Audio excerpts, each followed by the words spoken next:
몇 해 전에 부목사로 사역할 당시에 몇몇 성도들과 또 어린 자녀들 몇 명을 데리고 필리핀으로 선교를 간 적이 있습니다. 과거에 여러 번 선교를 다녀본 경험이 있지만 대부분 문화 사역이라고 해요. 가서 공연을 준비해서 공연을 통해 사람들을 모으고 그리고 그곳에서 복음을 전하는 그런 일들을 해왔는데, 그때에는 저도 처음 경험해 본 건데 가서 현지에 있는 교회들과 현지인들과 함께 동행하면서 전도를 하는 사역을 했어요. 저희가 영어를 잘할 수 없으니까 그 현지인 성도 한 명과 또 우리 성도 한 명 같이 1대1로 가서, 아니면 어린아이 한 명 더 붙여서 한 3명 정도가 가면서 축호 전도, 아니면 또 가까워 집집마다 방문하면서 전도를 하는 방식입니다. 그러면 그 현지인이 사역리를 통해서 복음을 전하고, 그리고 이제 한국인, 저는 한국말로 기도를 하든지 영어로 기도를 하든지 어쨌든 기도를 해주고 이런 전도를 4일간 쭉 진행을 했어요.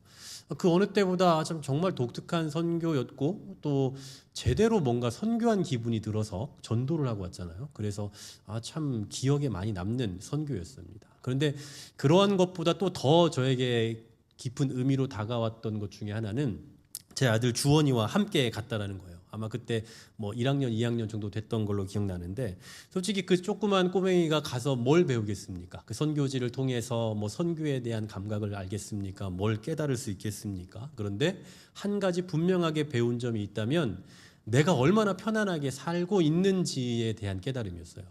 그러니까 거기에 비해서 살고 있는 나 자신의 삶은 얼마나 지금 편한 삶인지. 필리핀이라는 곳 자체가 물론 다 경우마다 다르겠지만 대부분 선교지들은 형편이 굉장히 열악하죠. 그 중에서도 소위 쓰레기 마을이라고 하는 곳에 방문한 적이 있습니다. 그곳을 걷는 내내 여기서 사람이 어떻게 살까 이런 생각뿐이었어요. 그런데 그래도 저는 목사이니까 그래도 좀 그들을 바라보면서 뭔가 진중한 마음을 갖게 됐고, 또 안타까움도 있고 그러면서 기도도 해주고 이런 생각들이 있었지만 아이들이 그런 게 있었겠습니까? 그저 악취가 나고 또 모든 환경 보는 거 이런 모든 것들이 너무 견디기 힘들었을 거예요. 그래서 빨리 숙소 가고 싶은 마음으로 언제 가냐고 이런 얘기들만 계속 했던 기억이 납니다. 그때 사진을 제가 좀 몇 장 좀 준비해 봤는데요. 사진 한번 좀 보여드릴게요. 여기가 지금 그 마을에 들어가는 그 길목입니다. 그리고 다음은요. 네, 저기서 어린 자녀들이 정말 많더라고요. 다음이요. 네, 제가 또 기도해 주고 있는 장면이고요. 또 환경이 잘 지키진 않았지만 굉장히 열악한 환경입니다. 문이 있는 것도 아니고 그냥 골목에 다 개방되어 있는 곳들에 집이 있었습니다. 그리고요, 네, 이것은 이제 짧은 영상인데요. 이렇게 걸어가고 있는 그 쓰레기 마을을 들어가고 있는 그런 장면입니다. 여기가 그냥 다 집입니다. 그냥 다 저렇게 개방되어 있고 저렇게 사람들이 살고 있는 상황이었어요. 나름 그나마 조금 괜찮은 환경들이 많이 보였지만 제가 그 열악한 환경을 막 사진 찍고 이러는 게 그리 좋은 것은 아니라서 그러진 못했는데, 여하튼 정말 사람들이 살기 쉽지 않은 그런 환경이었던 거 분명합니다. 그리고 그날 저녁에 이제 숙소에 돌아와서 휴식을 취하고 있는데 저희 아들이 평소에 안 하던 일을 하고 있는 거예요. 큐티를 막 하고 있습니다. 너 왜 갑자기 큐티를 열심히 하냐라고 했더니 하는 얘기가 열심히 공부하고 열심히 말씀을 배워서 그래서 나중에 커서 어른이 되면 이 필리핀에 와서 필리핀 사람들이 잘 살게 도울 거야라고 그렇게 이야기를 해요. 상당히 감동이었습니다. 물론 그 뒤 몇 년이 지난 지금 다 까먹었겠죠. 아무 기대를 하지 않습니다. 그런데 제가 가끔씩 지금도 그런 얘기를 하죠. 너 필리핀 기억 안 나냐? 너 그때 그 마을 기억 안 나? 너 거기 가서 살고 싶어? 이런 이야기를 해요. 그런 곳에 비하면 네가 지금 살아가고 있는 환경이 얼마나 감사한지 알겠지? 이런 식으로 계속해서 우리가 얼마나 편한 삶을 살고 있는지 비교 대상을 꺼내서 설명을 해줍니다. 우리가 살아가다 보면 이런 경우들을 참 많이 만나게 되는 것 같아요. 내가 가장 비참한 것 같고 내가 지금 가장 힘든 환경을 살아가고 있는 것 같지만 사실은 다른 사람의 환경을 보면 나는 거기에 견줄 바가 안 된다라는 것을 느낄 때가 참 많죠. 소위 말하는 번데기 앞에서 주름 잡는 꼴과 같은 경우를 많이 본다라는 거죠. 우리가 아무리 불편한 생활을 하고 있더라도, 또는 우리가 살고 있는 집이 아무리 열악해도 방금 제가 말씀드린 필리핀의 쓰레기 마을과 같은 그런 곳보다는 훨씬 나을 겁니다. 우리의 신앙생활 하는 것이 그리 녹록치 않고 또 교회와 집의 거리가 먼 분들도 많이 계시잖아요. 오고 가는 길목도 너무 힘들고 그렇더라도 저 북한에서 외롭게 목숨 걸고 신앙생활하며 수십 킬로미터씩을 걸어다니면서 성경 공부를 하고 있는 저 지하교회 성도들에 비하면 아무것도 아닐 겁니다.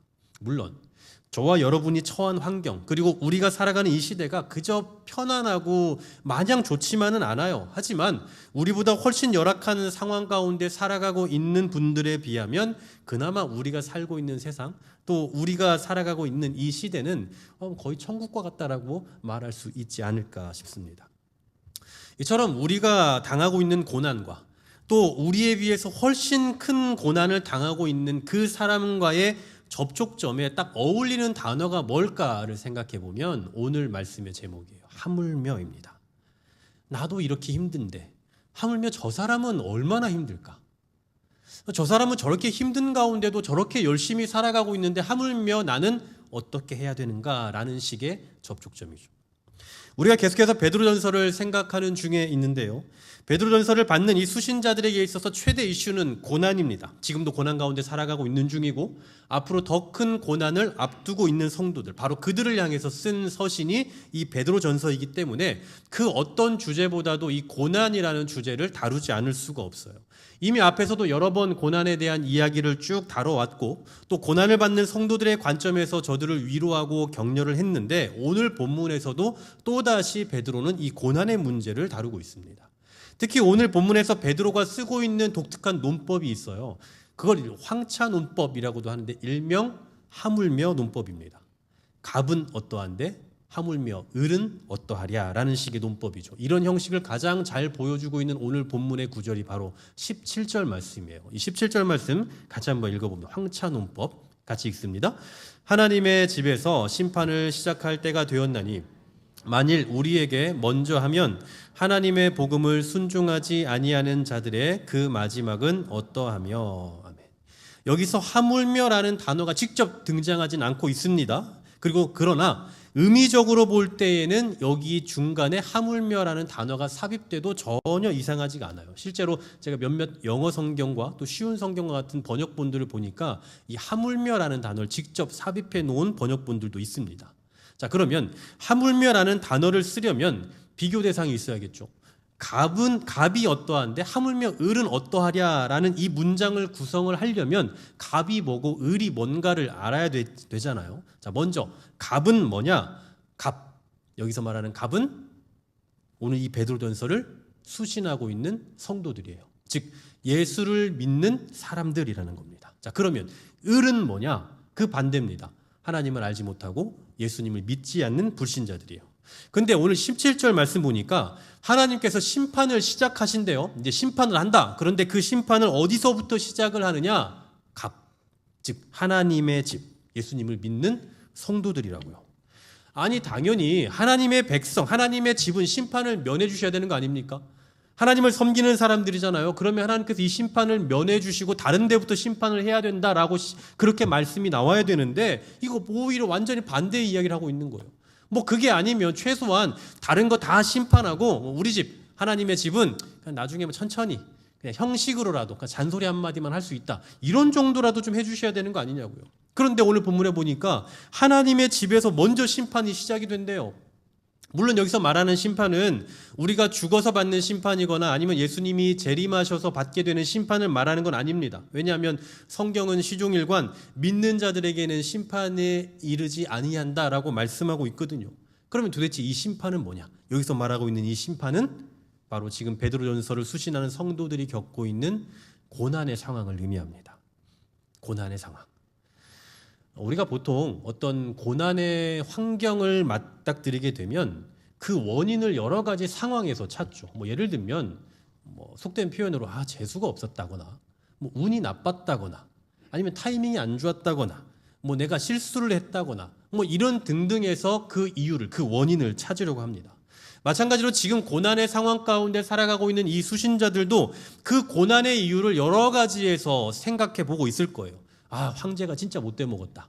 네, 저 말씀드렸지만 도미티아누스 황제 얼마나 악랄한 황제인지 몰라요. 그 황제 때문에 내 인생 말아먹었다. 이런 식의 표현을 했을지도 모르겠습니다. 또 내가 예수를 갑자기 하필이면 이때 믿어가지고 아니면 누군가 나를 고발해서 그때 그 사람한테 안 걸렸어야 되는데 등등 여러 가지 다양한 이유를 가질 수 있을 거라고요. 그런데 베드로는 지금의 이 고난이 그런 환경과 그런 상황에 의해서 온 것이 아니라 하나님의 심판이라고 표현하고 있는 거예요. 그 말인즉슨 이 고난은 운이 없어서, 황제가 못돼 먹어서, 타이밍이 안 좋아서 당하고 있는 고난이 아니라 하나님의 통제 안에서 일어나고 있는, 하나님께서 직접 주신 고난이라는 사실입니다. 하나님께서도 어찌할 수가 없으니까 지금 우리가 고난 당하고 있는 것이 아니라 하나님께서 다 알고 계시는, 그리고 하나님께서 필요로 하셔서 주시는 고난이다라는 얘기예요.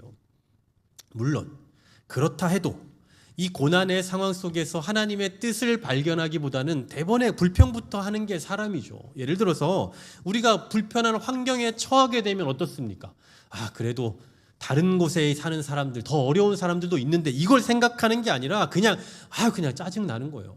왜 이러냐? 왜 이런 환경이냐 하면서 짜증내고 불평부터 해요. 그러다가 나보다 조금 더 어려운 상황을 겪고 있는 사람에 대한 이야기를 듣거나 그것을 보게 되면 그래, 이 정도도 감사하네 라고 생각을 하게 되는 거죠. 바로 오늘 본문 17절의 말씀의 의도가 이런 게 아닐까 싶습니다.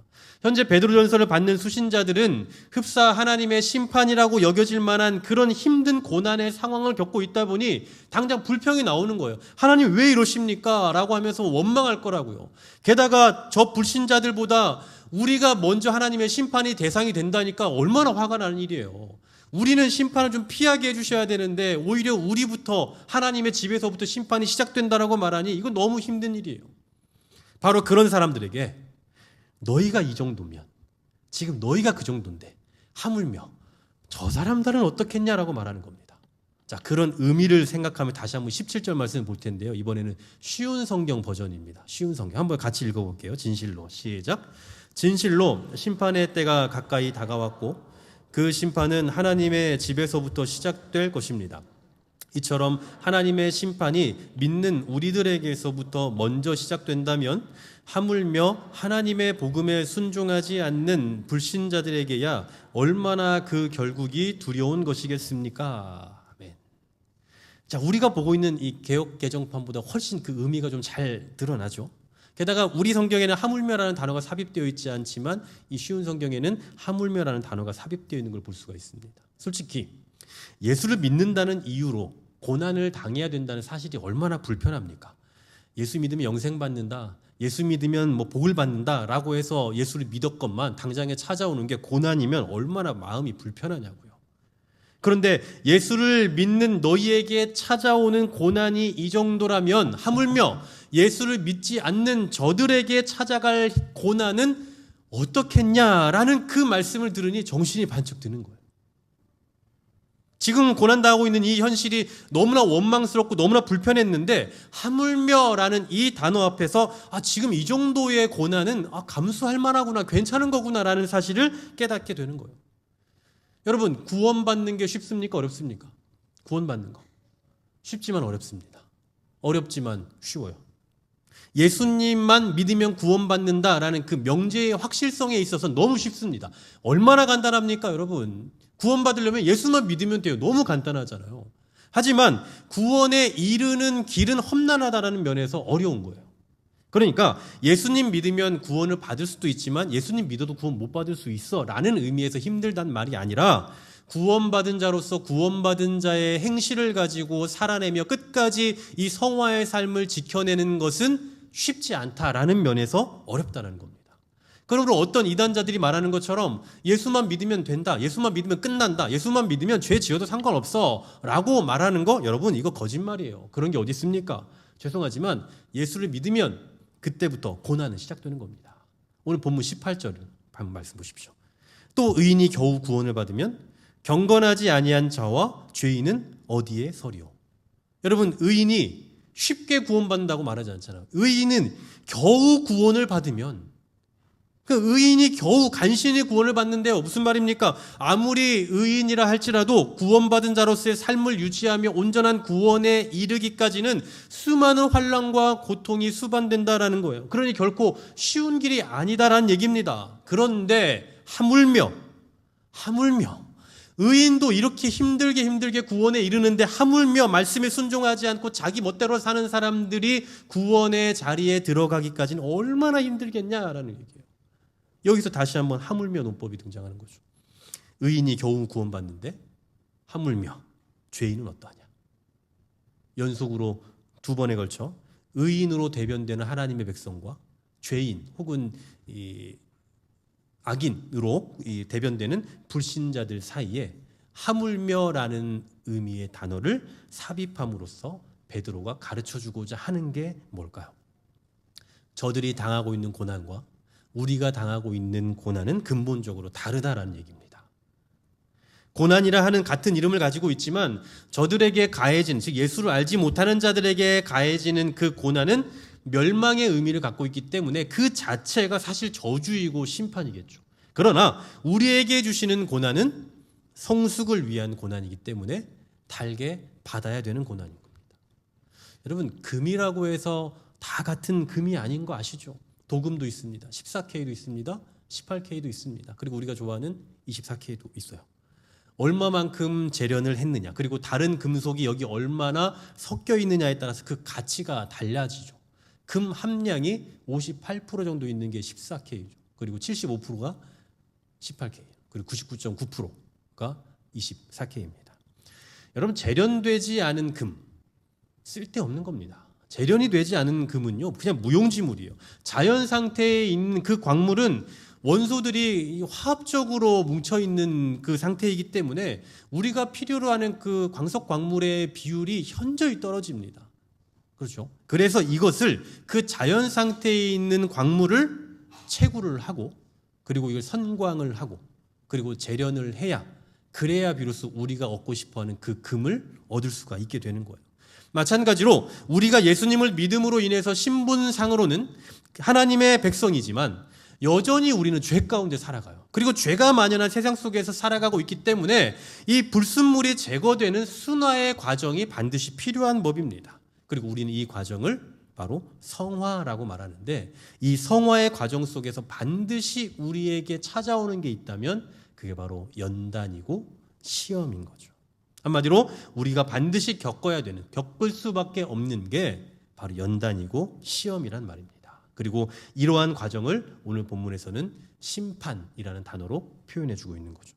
만일에 우리가 예수를 믿는 순간, 교회에 딱 등록한 순간 99.9%와 같은 순결한 하나님의 백성이 된다면 이런 과정이 필요가 없겠죠. 하지만 우리가 예수를 믿더라도, 그리고 하나님의 자녀 그리스도인이라는 이름을 갖더라도 여전히 우리 안에는 제거해야 할 불순물들이 남아있기 때문에 순화되는 과정이 반드시 필요하다는 얘기예요. 그래서 베드로는 오늘 본문 우리가 12절부터 읽었는데 상반부에서 이런 이야기를 하는 겁니다. 시험 당하는 걸 이상하게 여기지 말아라.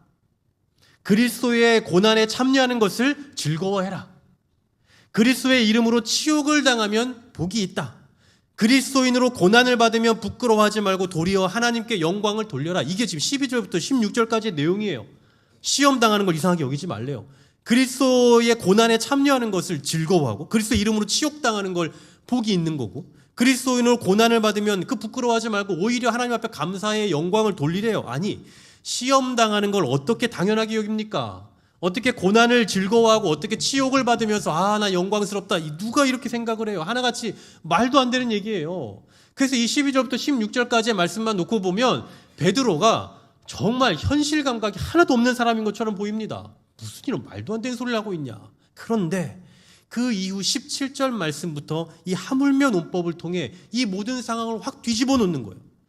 저희 아들 주원이에게 야, 감사해야지, 불평하지 마 라고 아무리 말해도 되지 않는데 필리핀의 쓰레기 마을 보고 나니 자기가 왜 감사해야 되는지, 왜 불평하지 말아야 되는지를 알게 됐잖아요. 그와 같이 시험 당하는 걸 이상하게 여기지 말아라. 고난 당하는 거 이상하게 여기지 말아라. 고난 당하는 거 당연한 거다. 영광스럽게 생각해라. 이런 말만 들을 때는 이 무슨 말 같지도 않은 소리냐라고 했겠지만, 우리도 이런데 하물며 저들은 어떻겠냐라는 말을 듣고 나니 이 고난의 현실이 그저 내가 불평하고 원망할 만한 상황만은 아니겠구나라는 걸 깨닫게 되는 겁니다.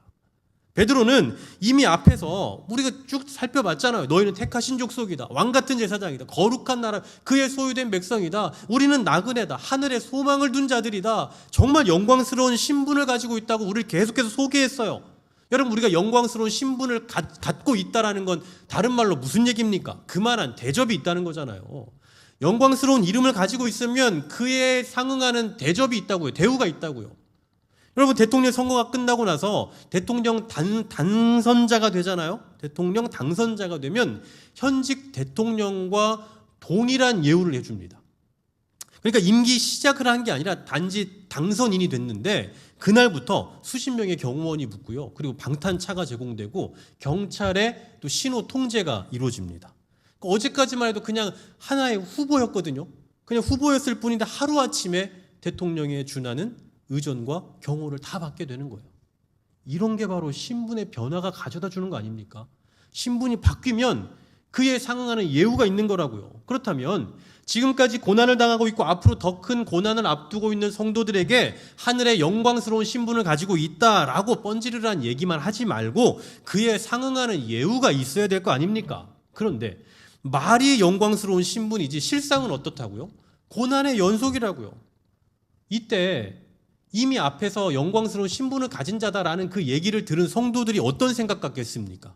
이거 다 거짓말이네. 이 순 거짓말이네. 영광스러운 신분을 가지고 있다면서 근데 왜 내 삶은 이 모양인데? 라고 하면서 불평하겠죠. 거짓말이라고 생각하겠죠. 하지만 오늘 베드로는 오늘 본문을 통해서 그거 아니다라는 걸 가르쳐 주는 거예요. 그거 아니야. 너 잘못 생각하고 있어. 거룩한 영광의 신분을 소유한 신자들이 고난을 당하고 있는 것은 사실은 이상한 일이 아니고 오히려 복된 삶의 내용이라고요. 왜냐? 불순종 가운데 살아가고 있는 저 사람들이 당할 고난에 비하면 너희가, 즉 우리가 당하는 고난은 아무것도 아니기 때문이에요. 또한 불순종 가운데 살아가는 저 사람들이 당하게 될 그 고난은 멸망의 심판이지만 성도에게 주어지는 그 고난은 우리를 성숙시키기 위한 영광스러운 고난이기 때문입니다. 믿으십니까? 그러므로 지금 비록 우리가 고난 가운데 살아가고 있지만 괜찮다라는 거예요. 괜찮다고요. 지금 당하고 있는 이 고난의 상황이 비록 힘들고 괴롭지만 저들에 비하면 괜찮은 거고 또 이 고난의 상황을 통해서 우리를 죽이려고 하시는 게 아니라 우리를 성숙시켜 가려고 하시니 이 고난은 견딜 만한 거라고요. 그런데요, 사실 이처럼 상대적인 관점에서 보면 감사하고 즐거운 상황일 수 있지만 절대적인 의미에서 놓고 보면 고난은 언제나 만나고 싶지 않은 거예요. 언제나 고난은 우리에게 쉬운 일이 아닙니다. 그래서 베드로는 또 하나의 중요한 장치를 오늘 본문에서 설명하면서 오늘 본문을 매듭 짓고 있습니다. 바로 19절 말씀인데 같이 한번 읽어볼까요? 그러므로 시작. 그러므로 하나님의 뜻대로 고난을 받는 자들은 또한 선을 행한 가운데 그 영혼을 미쁘신 창조주께 의탁할지어다. 아멘. 고난받는 자들은 어떻게 하라고 말합니까? 창조주께 의탁할지어다. 여기서 의탁하다라는 헬라어 단어를 보니까요, 은행에서 쓰는 용어예요. 귀중한 것을 내가 갖고 있지 않고 안전한 곳에 보관한다라는 의미를 갖고 있습니다. 이 단어는 우리가 알고 있는 것 중에 하나가 예수님께서 죽으실 때 운명하실 그때 마지막으로 하셨던 말씀이 있죠. 아버지여 내 영혼을 아버지 손에 부탁하나이다 라고 했던 여기서 부탁하나이다와 같은 단어가 쓰이고 있습니다. 즉 여기서 말하는 의탁 또는 부탁은 도무지 내가 감당할 수 없을 때에 맡겨드리는 삶의 태도를 의미하는 거예요. 아무것도 할 수 없을 때, 아무런 힘을 쓸 수 없을 때 그때 우리는 우리의 삶을 아버지께 의탁하는 겁니다. 왜냐하면 이 모든 고난의 상황을 하나님께서 통제하고 계시기 때문입니다. 그러니까 오늘의 이 말씀은 고난 가운데 살아가고 있는 우리 성도들에게 정말 위로가 되는 말씀이에요. 첫째는 우리가 아무리 극심한 고통 가운데 있다 할지라도 하물며 저들은 어떻게 했냐. 그러니 그들에 비하면 우리의 고난은 견딜만한 거다라는 거고요. 또 하나는 아무리 그렇다 하더라도 고난이 즐거운 사람이 어디 있어요. 하물며고 뭐고 간에 당장 고난이 너무 힘들어서 못 견디겠는데 뭐 어떻게 하라는 겁니까? 그럴 때 창조주 하나님께 의탁해라. 즉 도무지 견딜 수 없는 우리의 고난일지라도 우리는 맡길 곳이 있다라는 거예요. 그 고난의 상황을 의탁할 곳이 있다라는 겁니다. 그러니 신앙인의 고난은 피할 길이 있는 거고, 그래서 신앙인의 고난은 견딜만한 고난이다라는 사실입니다. 사랑하는 여러분, 고난 가운데 처해 계십니까? 또 시험을 받고 계십니까? 하는 것마다 되는 일 하나도 없다라고 생각하십니까? 이 하물며라는 단어를 생각하며 오히려 감사의 기회로 삼으시기를 소망합니다. 그럼에도 불구하고 감사가 나오지 않으십니까? 아무리 생각해도, 아무리 하물며 어쩌고 해도, 아무리 생각해도 지금 내 상황이 도무지 극복할 수 없고 고통스럽기만 하십니까? 그럼 하나님께 의탁하십시오.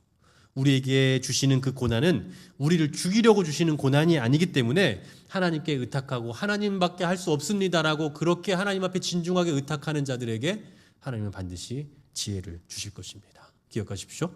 하나님은 우리에게 어떻게 고난 줄까, 어떻게 멸망시킬까를 고민하시는 분이 아니라 우리를 정금과 같이 하나님의 백성으로서 흠이 없는 존재로 세워가기를 원하시는 분이에요. 그래서 고난이 있더라도 피할 길을 주시고, 이겨낼 힘도 주시고, 견딜 수 있는 능력도 주시는 겁니다. 그러니 고난 가운데 있더라도, 또 풀리지 않는 일들 투성이인 현실을 살아갈지라도 우리의 삶을 전적으로 하나님께 의탁하며 이 단어를 떠올려야 할 것입니다. 하물며. 기도하겠습니다.